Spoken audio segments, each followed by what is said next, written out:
My name is Natasha, and I enrolled my 4-year-old daughter in school. When she came home, she saw me and said, "Mommy, today Daddy came to pick me up. I didn't come in the van today, Daddy dropped me home." Hearing this, the ground beneath me seemed to vanish, and my soul trembled because my husband had been dead for 2 years. He had died of a heart attack exactly 2 years ago. To find out the truth, I checked the CCTV camera at the school gate, and my eyes widened in shock seeing the footage. It brought back the dark shadows of my childhood, still alive in my eyes, as if every scene cracked my heart open. How could anyone forget a painful past? My mother died when I was 15 years old. Our family had just 3 people, my father, my mother, and me. I was their beloved daughter, and my mother never had another child. She took great care of me, but suddenly, her health deteriorated, and she left this world, leaving me and my father alone, or maybe I should say she left only me alone, because after her death, my father remarried and found a new partner, while I had no one. When my mother died, my father's eyes filled with tears. At first, he loved me very much, putting me to sleep beside him, and everything seemed fine. But this phase didn't last long because a few months later, I encountered a stranger woman, my father's second wife. This stepmother came into our lives, and for me, everything was new and painful. I remember when she first entered our house, there was no love or affection in her eyes for me. I was nothing but a burden to her. She never looked at me with love, and that truth soon became evident. My father changed day by day. The love he once gave me shifted entirely to his wife, and it was as if he forgot about his daughter. He laughed with her, ate with her, spent nights in her room, while I slept alone, curled up in my blanket. My mother never left me alone, but after her death, my father took her place. But after his second marriage, he completely abandoned me. My every demand, every wish, every tear was ignored. His love now was only for that woman. When their child was born, my status in the house fell to that of a servant. Within a year, they had a son, and I was responsible for all household chores, washing dishes, clothes, sweeping, and even cooking. The stepmother made me take care of her son, bathing him, staying awake all night for him, and then working all day at home. This became my normal. Her face always wore a strange smile, but whenever my father was away, she made my life miserable, her words piercing my heart like arrows. She said I was unlucky, having lost my mother, and that they pitied me for raising me, otherwise, girls like me would roam the streets. I was young and weak but silently endured all this.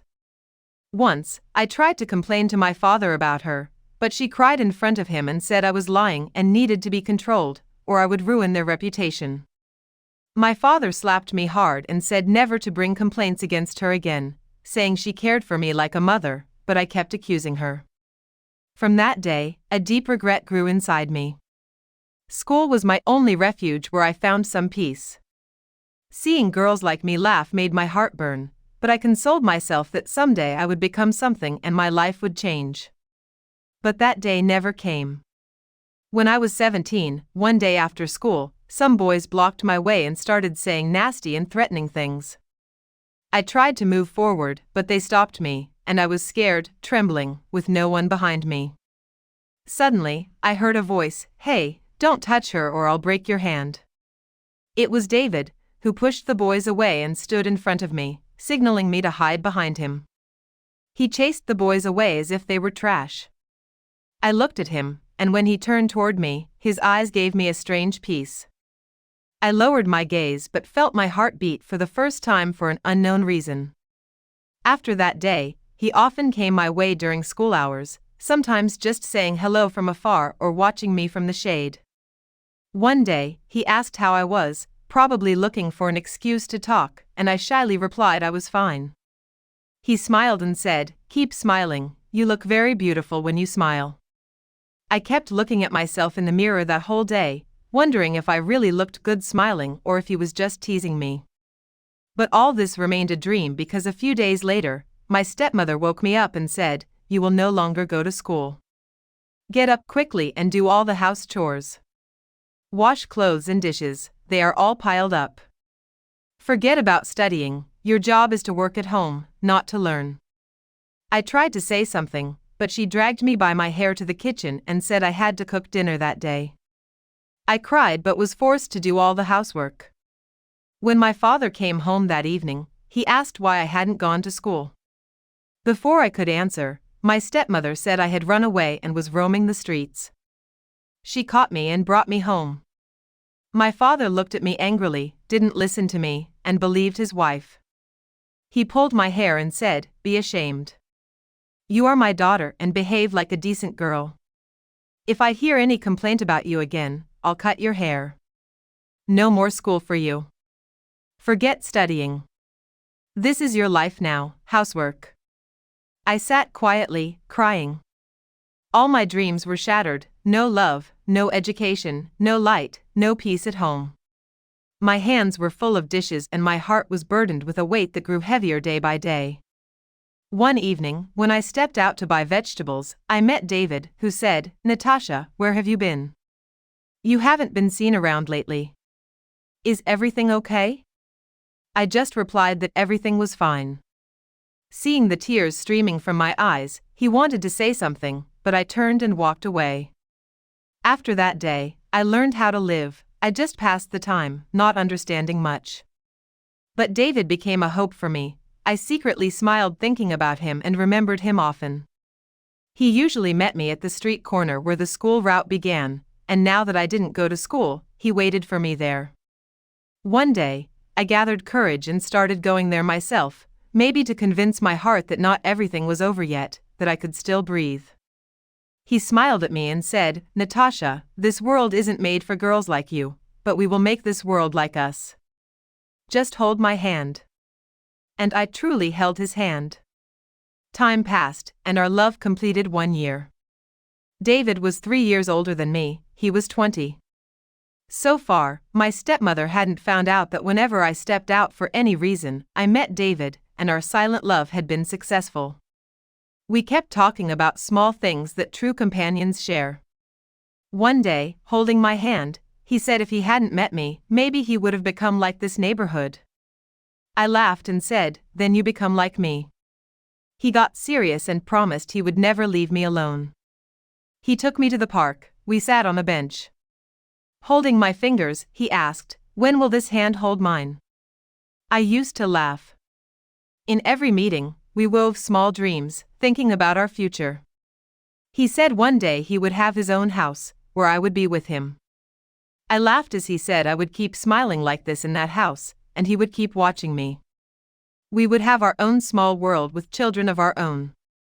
I laughed and said I would be responsible for educating our kids. He said, "Okay then, I'll cook." Those were our dreams where no fear existed, and no poison could reach us. One day, the worst fear came true. David and I were sitting in a corner of the park. I had my head on his shoulder, and he was telling me like a movie hero about starting a small business. Suddenly, I felt a harsh slap on my face. Startled, I looked up to see my stepmother, her eyes filled with rage. She grabbed my arm and pulled me so hard that I fell to the ground. She screamed, "We raised you like this so you'd sit on the streets and roam with boys? You have ruined our honor. Get lost from here, cursed one." David tried to speak, but she glared at him and said, "Boys like you mislead girls like her. Now she's yours. Take her away. We won't even let her dead body cross our doorstep."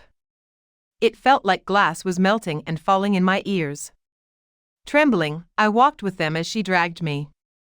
Along the way, she shouted to everyone, "Look at our shameful enemy, the street-born wild girl we nurtured who's become a disgrace." When we reached home, they locked the door and shoved me inside. My father was sitting on the sofa. My stepmother said, "Congratulations, your beloved daughter was out roaming with boys. We were wrong to keep her here. Either get rid of her or us." Without saying anything, my father threw his slipper at me and shouted, "Get out of my house. You've brought shame I never imagined. I don't want to see your face again." I sat crying on the floor. My stepmother grabbed my braid and demanded to know where I'd been and whom I met. I screamed that I did nothing wrong, only talked to him. She laughed and said, "So you had daily talks with boys in parks, resting your head on their shoulders." People are right, no mother means a wild daughter. I was crying when David and his mother appeared in our courtyard. Seeing them, my breath stopped, and I ran to the terrace. My stepmother glanced at them and sneered, "Oh, so you remembered our doorstep today?" David's mother said softly, "I'm David's mother. This is my son, and I've brought this proposal for your daughter. If you agree, we can proceed." I was happy David showed courage and immediately brought the proposal with his mother. Before David's mother could finish, my stepmother laughed, "Amazing. A proposal for this wild girl, whom we caught many times in the park holding hands." David's mother frowned and said, "Sister, you misunderstand. My son's intentions are pure. He told me everything himself. He wants to live respectfully with Natasha and adopt her." My stepmother spoke harshly, "Look, we are decent people.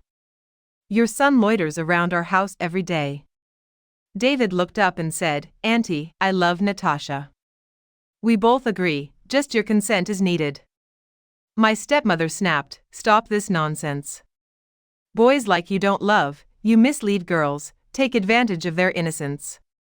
Natasha is naive, and you trapped her." David's mother softly repeated, "Sister, if our intentions were bad, we wouldn't bring a proposal." Then my father's voice thundered, "Enough. I've heard enough. Get out of my house. I won't marry my daughter to a wild boy." I was standing on the terrace, my hands trembled, and my heart seemed to stop. My stepmother's voice echoed again, "And listen, if I even see that boy's shadow near Natasha again, we will hand him over to the police." David glanced at me, my eyes were filled with tears. Controlling himself, he looked down, held his mother's hand, and walked toward the door. I couldn't come down, my feet felt glued to the ground. My father's anger was sky high. Entering, he roared, "Natasha, you rude girl. Come out." I regained my senses and ran downstairs. My steps trembled, but my face showed I had done nothing wrong. I said, "Father, please listen. I did nothing wrong." He slapped me hard, the sound echoing loudly. My stepmother said, "You have ruined our honor and shamed us in the neighborhood. What was wrong with you that you roamed with boys?" I looked at my father with tears in my eyes and said, "Dad, that's David. He had come with a proposal to respectfully ask for my hand." Immediately, my stepmother screamed, "Respectfully? Oh, Natasha, this is the limit of shamelessness. Ruining your reputation in front of everyone and now claiming he came respectfully? Today, when I saw you both sitting in the park, I was ashamed." She was wrapped in his arms. Oh, why didn't I die before seeing that day? That day, Father slammed his hand on the chair again. Just as I was about to speak, he stopped me, saying, "I will not hear a single word from your mouth anymore. If that boy comes near this house again, remember, I will kill you." The only thing echoing in my ears was, "You have ruined my honor." I stood silently, wanting to scream and say everything, but my tongue was tied, only my eyes poured out tears. The very next day, stepmother called the matchmaker loudly saying, "Whatever it takes, get her married today, whether the groom is black, lame, old, or young, whoever comes is fine. I won't tolerate her tantrums anymore, she has disgraced us. I can't keep her in this house any longer." The matchmaker glanced at me and said, "The girl seems decent from her looks." Stepmother curled her nose and said, "Who looks decent roaming the park with boys? Understand this, her tongue may be silent, but her eyes and actions speak." I kept my head down, as if my very existence was testifying against me. 2 days later, a man and a woman came to our house. They were neighbors of Jake. They told about Jake being a very decent, orphaned, sensible, hard-working, and educated young man with no bad habits but poor and without parents. If we agreed, they said, the wedding could be done tomorrow. My father looked at me for a moment and then at stepmother, who immediately said, "We have no objection, we accept this match. Get the wedding done soon." I wanted to say something, but my voice was stuck in my throat. I went to my room, closed the door, picked up a blank paper and pen, and from the heart, words began to flow on paper. David, today I am giving you this letter for the last time. Forgive me if my silence ever hurt you. I wanted to live my life with you, dreamed dreams too, but life is made not of dreams but realities, and my reality is that I am going to belong to someone else now. You are very good, better than me, but my fate is full of wounds. Pray for me that the person I am going to be with respects me. I will always pray for you. Yours, Natasha. I folded the letter and asked my neighbor's daughter, Rachel, to somehow deliver it to David. On the wedding night, my eyes had cried so much that even tears seemed tired. Wearing simple clothes, I sat quietly in the room. He came and sat in a corner. After a moment, he said, I know your heart was somewhere else, and maybe it still belongs to him. I don't want to force myself on anyone's heart. I stayed silent for a while and then said, Jake, I have accepted you wholeheartedly, just give me some time, the time I need to heal my wounds. I have no complaints or grudges against you, I just need some patience to mend my broken self. He softly said, I am in no hurry.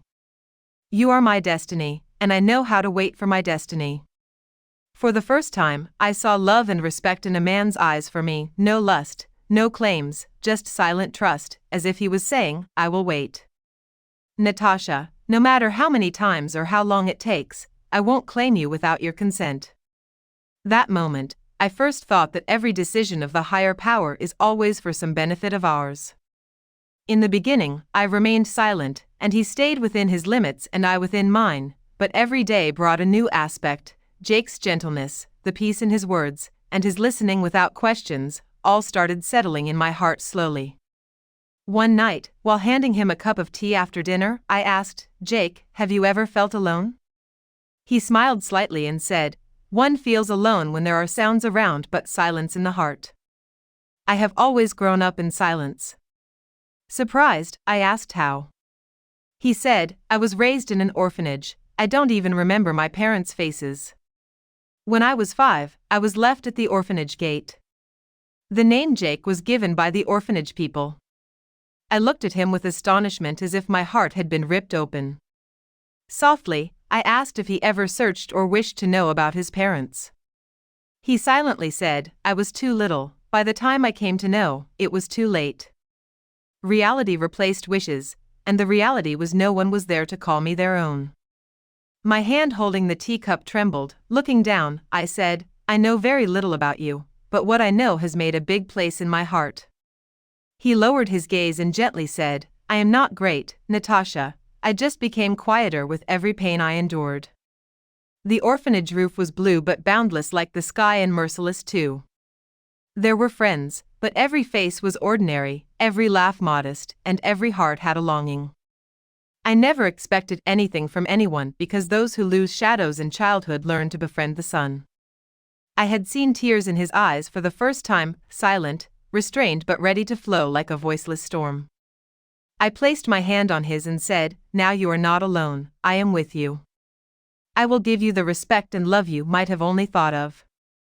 He gently held my hand and said, that trust is my greatest wealth, Natasha. I have no complaints against you, I won't force you. Carry the burden of my past, but if you want to fix me, I will learn the art of living. I lowered my eyes and said, love doesn't happen with time, it happens with feelings. You respected me, understood my pain without words. After that, the heart's inclination was natural. I want to be faithful to you, fill your life with love, and live as a prayer for you. At that moment, I made no vows or promises, hearts just accepted that the relationship was no longer just a name but the start of a new journey involving love, trust, and the desire to unite two broken hearts. I didn't realize when our love blossomed like a promise spoken before sleep, like the peace on the forehead, the shining glimpse in the eyes after waking. Everything felt so soft, so complete, as if life had settled into this very circle. Then the happiness came the next month that filled me with the fragrance of new life. I was pregnant. The news filled a silence inside me with joy. When Jake heard, he was silent for a moment, then laid his head on my lap and said, it feels like my breath stopped. With happiness, fear, and certainty, I say, Natasha, now I love not only you but both of you. Those days, he never let me go anywhere alone. Even when he went to work, he kept calling to check on me. She would ask if I had eaten or was breathing properly, and when I laughed, he used to say, "My son will be born to a laughing mother, not a crying one." I used to ask whether it would be a daughter or son, and he would laugh, saying, "Whoever it is, they should take after you because you are their mother." That's enough pride for me. In the 9th month, when I was taken to the hospital, he sat with me, holding my fingers, praying repeatedly for me, saying, "You know, Natasha, today for the first time I'm scared. It feels like I might lose something. I'm praying for the safety of both of you, just stay safe." Then the moment came when my daughter was breathing on my chest, and David's eyes were filled with tears. He kissed my forehead and said, "This moment is unforgettable. I will always remember it, Natasha. I feel complete today." Everything was fine, life was revolving in a circle of love, and in that circle we had dreams. Then suddenly one night, he felt chest pain. Holding his chest, he said, "Natasha, it feels like something is piercing my heart." Hearing this, I panicked and rushed him to the hospital. On the way, he held my hand and kept saying, "Take care of my daughter, Natasha. Let her be strong like you, with the world in her eyes. Don't wait for me." I cried and screamed, but his hand slipped from mine, and a silence settled that seemed to engulf my entire being, probably never to end. On the hospital's white bed, his lifeless body lay, but his grip on my heart remained as tight as ever. Only a few days passed, and my tears hadn't even dried when the phone rang with my stepmother's voice saying, "I heard your husband died. Don't dream of coming back here. We fulfilled our duty by sending you away. Now leave, and don't show your face with your child here."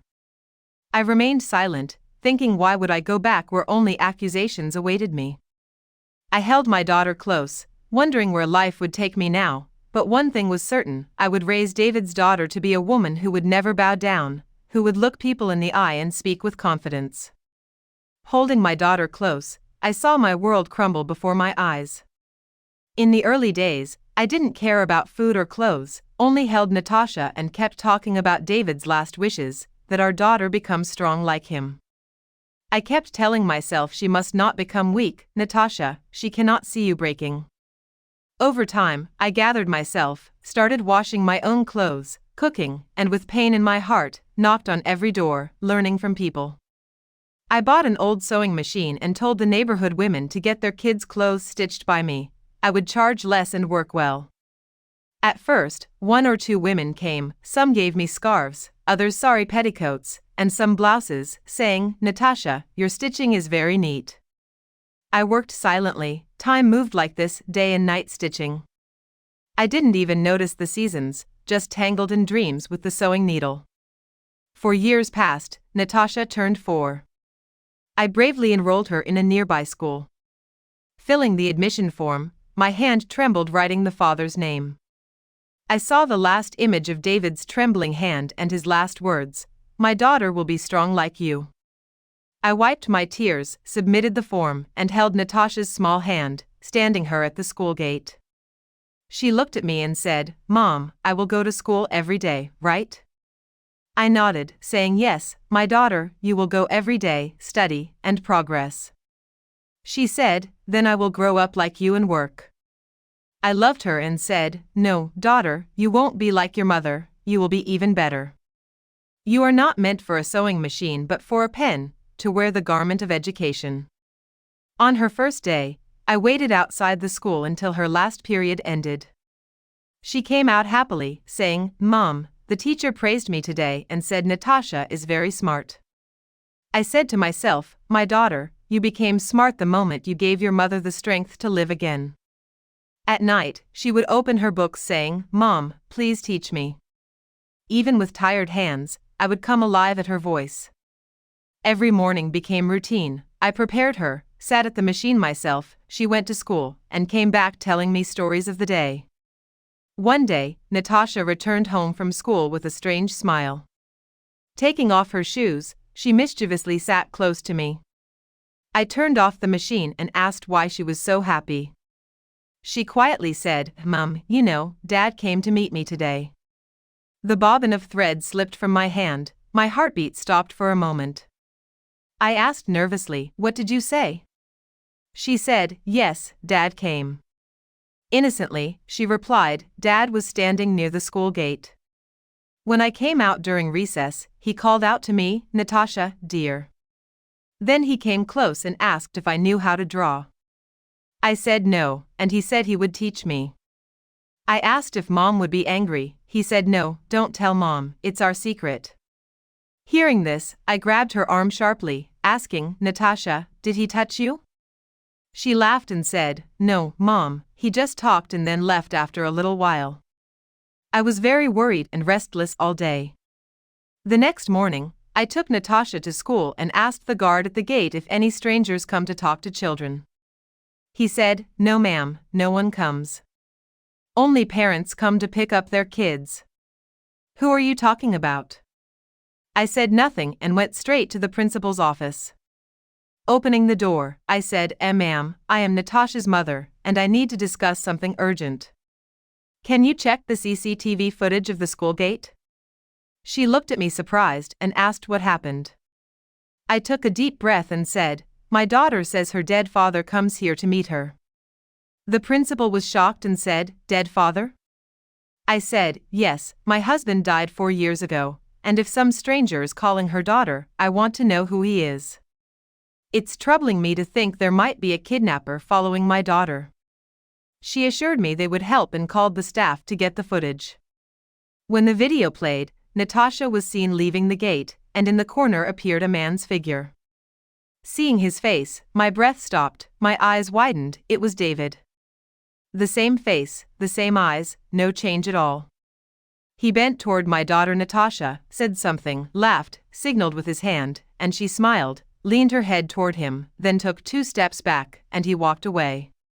The next day, I reached the school before dismissal time and stood behind the gate in the shade of a wall. As soon as the children started coming out, he appeared, standing some distance from the gate and getting closer as Natasha came out. He said, "Natasha, son, wait for a moment." My daughter stopped for a moment but then moved on. He was unaware of my presence. I shouted loudly, "What will you teach my daughter?" "Lying." Startled, he turned to look at me, his eyes wide with surprise, and said, "Emily," as I got very close. Natasha got scared hearing my voice. I tried my best to keep David away from my daughter, but Natasha's insistence and his repeated visits to the school slowly wore me down. One day, I told myself that if this man wants to meet my daughter, let's see how long he can keep it up and if he gets tired. That day, without saying anything, I forcibly took my daughter home, but Natasha kept meeting him afterward. David never tired. He came to school every day, sometimes bringing colors for Natasha, sometimes chocolates and toys, and sometimes her favorite books. Natasha was so happy, as if she had found some identity after many years. I realized he knew how to take care of my daughter. He answered her innocent questions with patience and love and understood her behavior. One day, Natasha said, "Mom, Dad says if you allow, he will take us out for ice cream." For a moment, I saw the happiness in my son's eyes. She was very happy and liked being with David, and she wasn't questioning going for ice cream but requesting it. Seeing my daughter's innocent happiness, I agreed.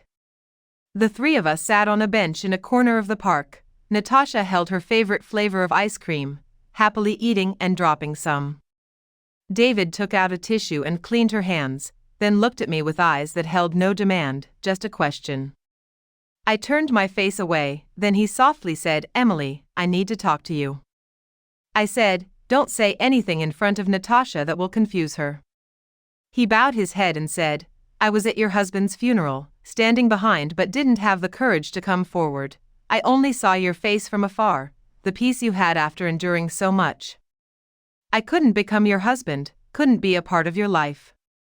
I was shocked and looked at David, asking, "Do you have any idea how your sudden return is complicating my life? Natasha calls you Dad, and I don't know when you will leave again." He quickly said, "I didn't come to leave, Emily. I want to stay with you and care for you and your daughter, for Natasha, for you, and for our love. I laughed and said, when did you have the right to anything in my life? I was pushed away. He replied, but times have changed. I was weak, cowardly, afraid of the world, but now I am not afraid of losing anything. Natasha interrupted, Mom, can we go to the park with Dad every day? My daughter always called him Dad because David had asked her to, so she never called him Uncle. David laughed and said, Son, I am your dad. I love it when you call me that. I immediately said, Son, it's not that easy, everything has limits, a time, and a truth that cannot be ignored. David interrupted, What truth? We both made mistakes, maybe you endured more, but now I am here to stay. I said angrily, Intentions are not just words, they carry the burden of past time, which not everyone can bear. He said, If you stand by me, everything will become easier and possible. I looked at Natasha, who was searching for something behind the bench, and said, My only condition is, if you go back into Natasha's life again, I will never forgive you. I kept avoiding my reflection, unable to face myself. David's every word, every behavior, every thought pulled me one way, and my conscience pulled me the other. One day I asked myself, Is all this wrong? Then immediately answered, Yes, maybe it is, because I am still a widow of someone who has gone above, but my loyalty tied to his name is still alive. Yet David's presence was slowly suffocating that loyalty, softening me in a way I hadn't felt in years. Every evening, he knocked on the door and said, Emily, take Natasha out, let's go somewhere. And I would go along with him under that pretense. One day, I asked if it was sympathy or something else. He seriously said, Emily, sympathy is for a child. I want to stay with you, every day, every moment. I said firmly, This is not easy.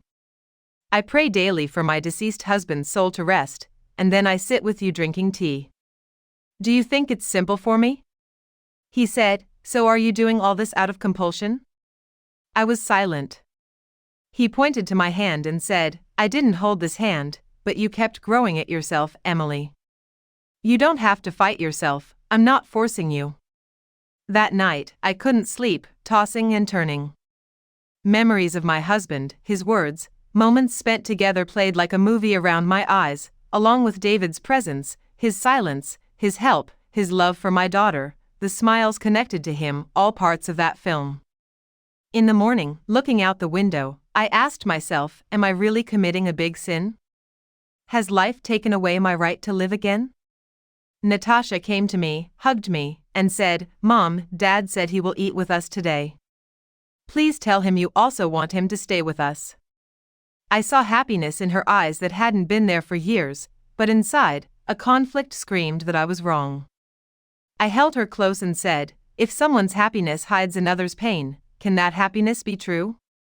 She said, Mom, if sharing one person's pain brings happiness to three, then it is true, right? I loved her and sighed deeply.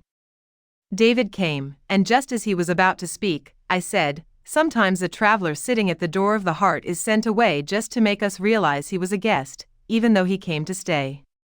He said, And if that guest sits without knocking the door?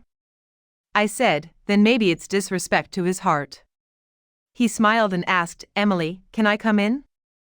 I thought for a moment, then said, Maybe it's too late now, because you are already inside, I just need time to accept it. He said nothing, just sat there as if he had nowhere else to go.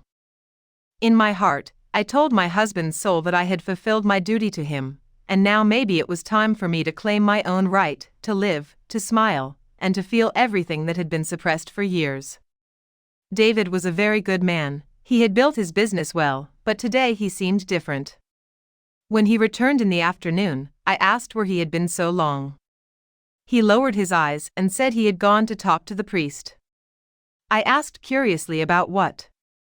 After a moment of silence, he said he had inquired about marrying a widow girl. My hands trembled, and I looked away, asking what the priest said. He softly replied that the priest said it was a very good thing. If you want to support someone helpless, perhaps no one in this world has done a more virtuous act than you. If a widow or an unmarried girl is alone, protecting, supporting, and standing by her is the best thing, better than marriage itself. I was silent for a while, unable to speak. A strange restlessness filled my heart as if after years a door was about to open. Natasha was playing outside in the yard when she suddenly came running and hugged me, saying, "Mom, you know I prayed to God to bring my dad back to me." I stroked her hair, and she said she had secretly told God last night to bring her dad back because I was always alone doing all the work, but if Dad was with me, everything would be easier. Tears flowed from my eyes. David, standing at the doorframe, said, "Natasha, if your mom allows, can I really become your dad?" Natasha immediately said, "If Mom says yes, I will pray every day that you never leave me." David promised my daughter and swore that he would never leave us and would always stay with us. Quietly, I prayed to myself, I wish that could be true. Maybe God hears the prayers hidden in hearts, perhaps today was that day. The next day, David and I went to the temple and got married quietly and simply. David vowed before the fire that he would protect his wife and daughter all their lives and give them all his love. My heart silently said that I would do the same. A new chapter of life had begun, and my daughter clapped happily, saying, "Our dad has come back to our life," adding that now she would pray every day that her dad never leaves. David bent down, picked her up, and said, "Your prayers will be answered every day, son. Now the three of us will live together." At that moment, I felt for the first time that life had taken my hand again, this time firmly, safely, and with fragrant trust. The feeling of guilt I had was left behind. I thought I was being unfaithful to my husband, but my daughter's happiness was also in this. David had taken me and my daughter to his home, and we were living happily there. My daughter had never been as happy in her life as she was with David. She got the name of a father and the support of a father, which she found in David. Friends, I hope you liked our story. If you liked the story, please like the video, subscribe to the channel if you're new, and don't forget to hit the notification bell so you get the next update first.